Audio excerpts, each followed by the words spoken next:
I'm your host, Donna Cates, and each week we'll dive into powerful stories, expert strategies, and practical tools to help you take charge of your financial future. Whether you're planning for retirement, navigating a divorce, or simply looking to build your wealth with confidence, this is your space to grow, learn, and thrive. Let's get started with today's podcast.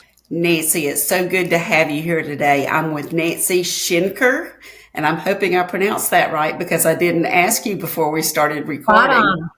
Okay, awesome. Well, I'm delighted to feature Nancy today. She's with the On Switch. So thank you for being on our podcast today. Nancy, I've read that you made a bold shift from high-level corporate roles to launching the On the Switch at age 48. Right? So can you give us a 90-second overview of what drove you to take this leap from the corporate world to doing your own thing, and how this what resonates with me, how your bad girl, good business ethos influences your approach to marketing, entrepreneurship, leadership, all the things. With pleasure. So I was, when I worked in corporate, I was always a bit of a disruptor. And I was what, they now call the entrepreneur. I was in big companies, but I was always in roles where my ultimate mission was to change things up, to transform them. I almost said to F things up, but I was brought in to be the agent of change. And I was of that first generation of women to enter the workplace in the late 70s, early 80s with the power suits and the big job, kids, big house, nice car. And that was what I was programmed to want, to not to be a nurse or a teacher or a stay-at-home mom. So I drank the Kool-Aid and I did all of that. And I must have done it pretty well because I managed to get to the C-suite in corporate life. I was on the executive team of a major international company reporting directly to the CEO, and it sucked. I didn't spend enough time with my kids. Because I was in marketing, I was always being held responsible for things that I may or may not have had something to do with.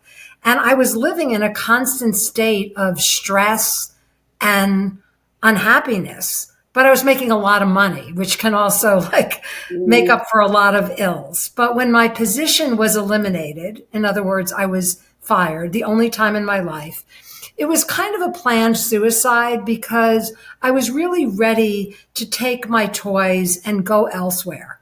The level of creativity and autonomy in corporate life had really dissipated.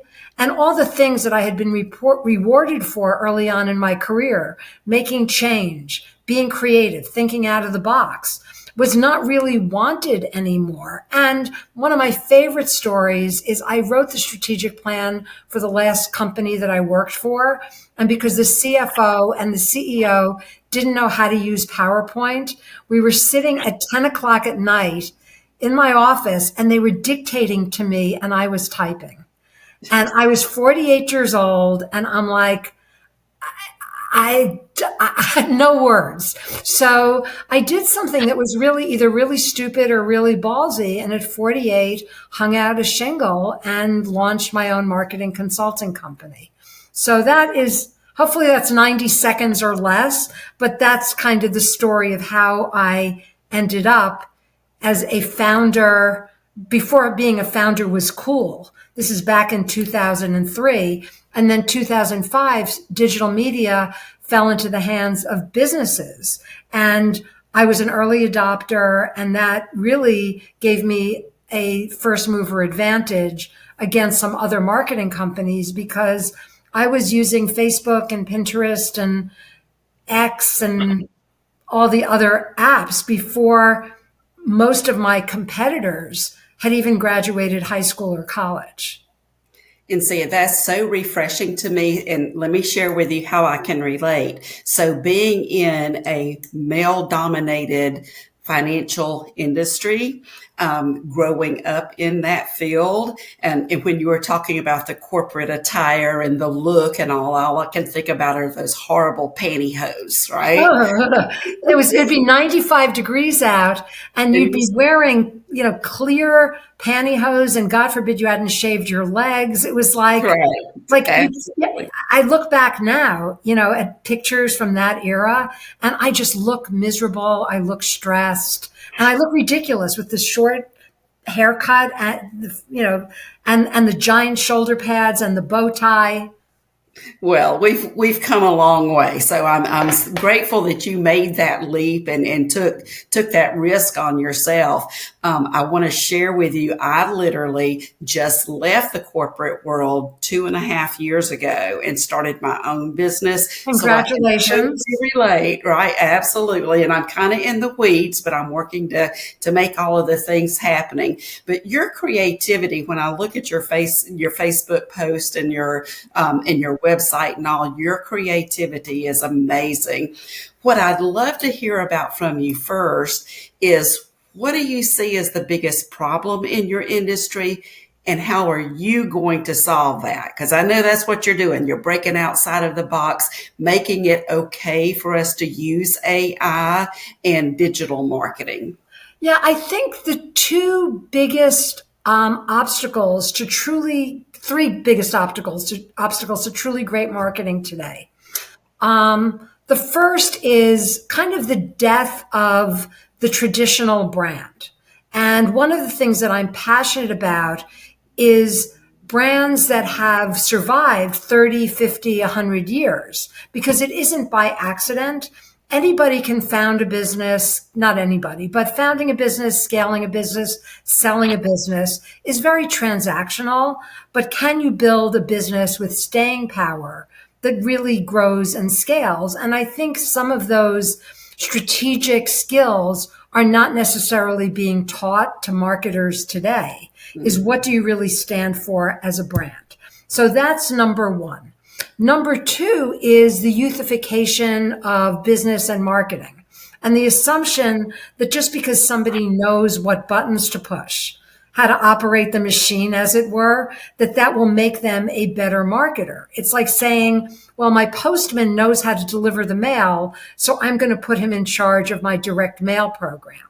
It doesn't really work that way. You have to have the marketing chops to really be able to excel. And the statistics prove out that 45 is now considered old in both the tech world and the marketing world.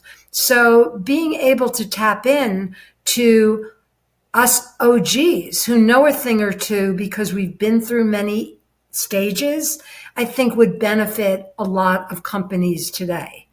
And number three is AI is, of course, ubiquitous, and it's getting a very bad rap, and people are afraid that the robots are going to take over the world. But it's like saying, my Roomba is going to decide what rooms in my house to clean. You as a human can move the Roomba. You can. And that's why prompting is such a huge skill for us all to have, is prompt engineering and knowing how to write a good prompt, or knowing how to tell the machine what to create and putting those guardrails on. I think a lot of women are shying away from STEM careers for a variety of reasons. But if you look at the stats in the AI world, it is still very male dominated and it's engineering dominated. So I would love to see more creative types and transformative types say, I'm using AI as a tool, like my Roomba, like my vacuum cleaner versus a dry mop, that can ultimately make my life better, faster, easier, and actually contribute to creativity as opposed to take away from it. And I appreciate what you just said, because so many people think that using AI is going to dumb us down, using my vernacular. But I think the reality is it's going to just make us so much more efficient that we can spend more energy on doing things that are truly going to make a difference in people's lives. Exactly, exactly. And I just created an AI image for a blog that I wrote this weekend. And it's something that if I were doing it by hand, it would take hours. And if I were hiring somebody to do it, it would cost hundreds and take time. And I just said, make me an image of a woman knitting and baking while traveling. And it created the most weird ass image. But that's part of the fun of it, because if I were to tell the AI knitting needles don't go this way, they go that way, it would have learned. And next time it would have been smarter. So as a mother and a grandmother, I also equate it to teaching a child how to do something. And you don't just tell them once, you tell them multiple times.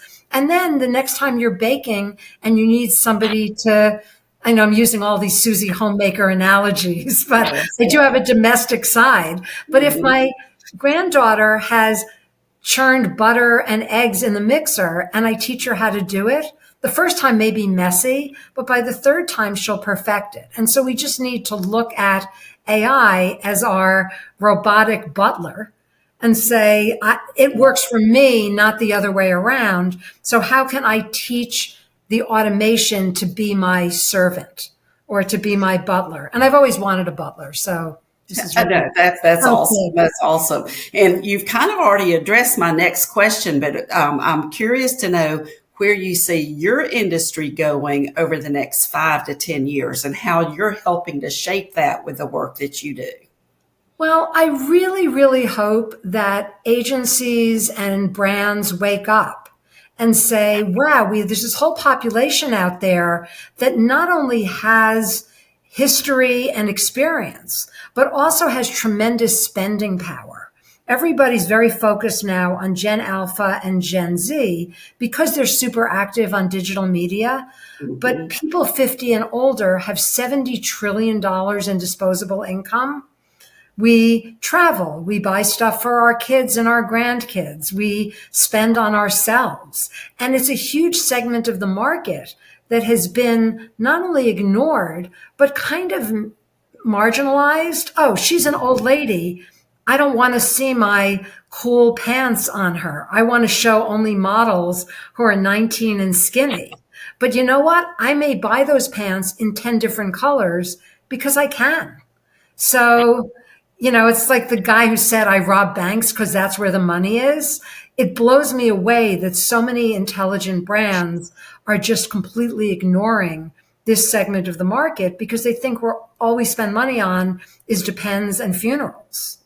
I have And to tell you, this is resonating with me so much because you're literally talking about my ideal demographic as a wealth builder and helping people make smart decisions about their money. We are the ones that have the money and we are having to learn how to use it effectively and also prepare those who are going to be inheriting it from us. So for the markets not to be focusing on us is just not right. So, oh yeah. In fact, your timing is funny. I was just on the phone with my financial planner this morning and I said, do I take my Social Security at 69 or 70?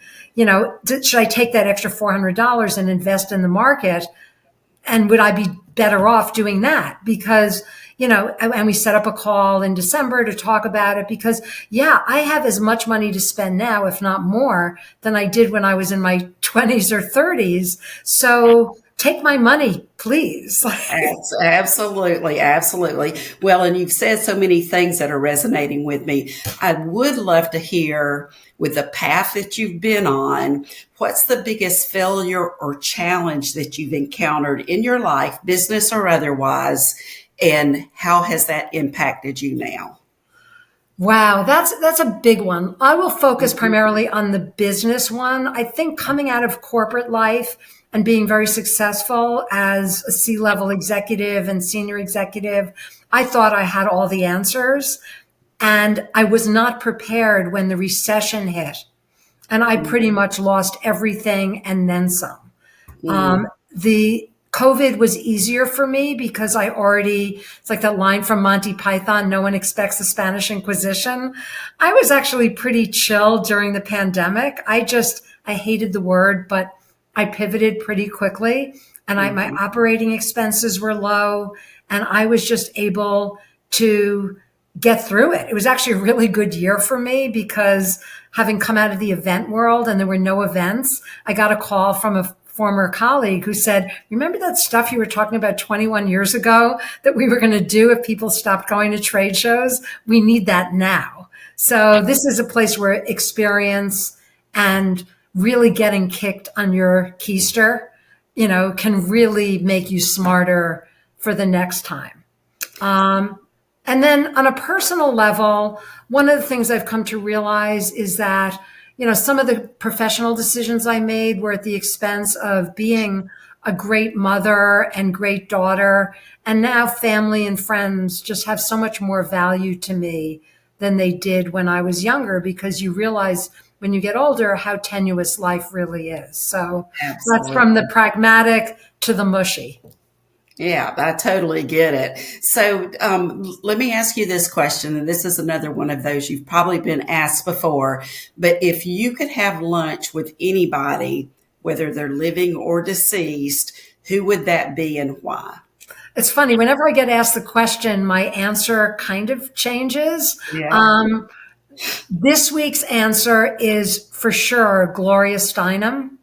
I would really just love to hear how she waged a quiet but effective battle using the media to make change for women, because we may need those skills again over the next 20 years. And I'm up for that challenge. And I want to learn from a woman almost 20 years older than I am, how she quietly and professionally and with a sense of humor fought the fight without becoming disgusted or giving up. And you did such an eloquent job of describing exactly what she did. I think everybody just hearing the name has an image of her, and she was quiet and reserved, but she had a huge message and delivered it very effectively, don't you think? And she ran the media, which the media has changed, but the message is a variation of the same old, same old. Mm-hmm. And another thing that I want to acknowledge that I appreciate is what you said about pivoting. So I was a latecomer to Facebook. I learned about Facebook when I was traveling with a friend. We were going to Amsterdam, and she was talking about how we could use this thing called Facebook to talk to our spouses versus making phone calls. And I'm going, what are you talking about? But I figured it out, and that's when I got introduced to it. Wasn't known it all the time like I am now. But then the other thing was the big pivot to because of COVID. I was accustomed to meeting with all of my clients in person, face to face. They had to take time to drive into the office. We sat down and did our thing. Then they had to drive home. But then I had to learn how to do Zoom and, Microsoft Teams and those types of things. And the interesting thing for me has been that is now the way even my elderly clients prefer to meet. So talk to me a little bit about how you see all of the changes in social media and the things that we're doing now are impacting us as humans and adults. Yeah, there definitely needs to be a balance. Look at you and me. We're like recording on Riverside. It's the same platform I use for my podcast. We've just adapted and said, okay, this is a new thing that I've never used before, but I'm going to try it. I'm going to learn it. I probably, better than 50-50 chance I will learn how it makes my life better. That said, there are people that I still love to see in person. And we need to make sure that the pendulum doesn't swing too far. And every time I make plans to meet with somebody, there's always this conversation, would you want to do it remote or live? And I bought my late mother a tablet when she was 94 years old, 93 years old, and she was a technology resistor. But once she saw that it was a way for her to become part of the family, even though she was homebound, her entire outlook towards technology changed. And I think it's made me smarter because during the pandemic, when I couldn't go to meetings, I couldn't go to trade shows, I would sign up for these gatherings and learn all of this stuff about history and a tour of the World's Fair. And I previewed a movie with Ron Howard, things that I would never have done in the real world. So you have to kind of strike that balance of where is remote. I mean, you and I met through digital media. Like I wouldn't be on this podcast if not for automation. So it can expand your world if you can allow it to. You just have to like really put the guardrails on so that you're not spending all your time on TikToks and doom scrolling and, that you don't lose the ability to connect with real humans in the real world. And I understand, I don't have children myself, but I understand that that is a huge concern for people with young kids. The middle schoolers and the high schoolers is just kind of reaching that balance so that they still have these social skills. I think that's really important. Yeah, I just bought my granddaughter a gizmo, which I hadn't heard of before. It's a smartwatch that is very, very carefully controlled by the parents. So she can't be texting. She can't be watching movies or playing games. It's really just intended to be a very intelligent communication device. So, I do think that parents, my older daughter's a teacher. She's really made a point of limiting screen time for her kids. And I think as a result, they're growing up to be better, more communicative, more engaged, more curious humans. So I wish more parents were like her. Absolutely. That sounds awesome. She must have been raised right. Well, so that's a running joke. I'm the techie, although I did get to FaceTime yesterday or whatever technology we were using with my 1-year-old granddaughter. So she lives in Maryland. I live in Arizona, and that would not have been possible 10 years ago. So absolutely. You would have been having to get on a plane to go visit to see her face, right? Which I'm doing too. Again, it's that combination. I used to write a column called Bots and Bodies, and that is what the future should be. It should be, do I need a hug? Do I need a face-to-face? Do I need eye contact? Or is this something that I could do remote? I got it. I love that too. And do I need a hug? Yes. Where do I sign up for that? All right. Well, tell me, I'd love for you to share with our audience the best way to reach out to you and how you might work with folks like me. Absolutely. So I do have my marketing company. As you mentioned, it's the onswitch.com. But probably the best way to find me is through my Instagram, which is also at the OnSwitch, TheOnSwitch. And I use Linktree as my index or table of contents. So you could find my podcast there, my writing, my marketing company, random spew about various things that I'm thinking about. So my Linktree on my Instagram is probably the best place these days. And coming soon, I'm in the process of building out my personal brand website. So that will make its debut on my 69th birthday in February of 2025. So stay tuned. Oh, that's exciting. Yay. How exciting for you. Awesome.